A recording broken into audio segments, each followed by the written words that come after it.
Looking for a fast-charging, ultra-responsive stylus for your iPad? Meet the 2X Fast Charge Active Stylus Pen, designed for 2018 to 2025 Apple iPads.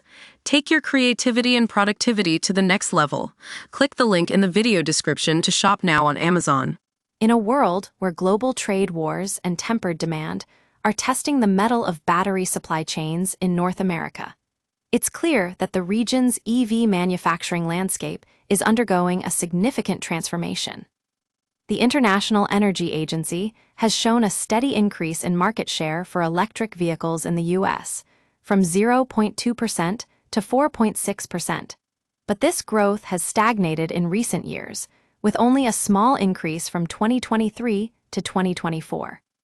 Despite this slowdown, automakers are continuing to invest heavily in EV production and logistics.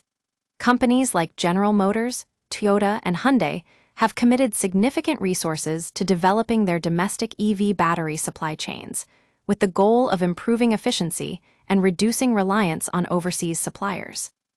This shift towards nearshoring is driven by several factors, including increased uncertainty around international cargo flows, the need for greater control over battery production and logistics, and a desire to decarbonize supply chains. According to Kurt Kelty, Vice President of Battery Cell and Pack at GM, proximity to customers is key to developing new technologies, making it a simple reality that the U.S. has the largest customer base. As the EV market continues to evolve, it's clear that North America will play an increasingly important role in global battery production.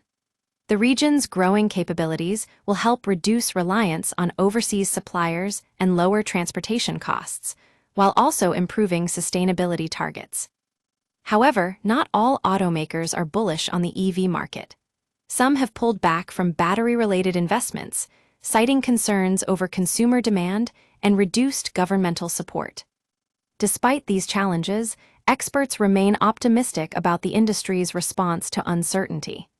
As Patrick Manzi, chief economist at the National Automobile Dealers Association, noted, cooler heads could change that.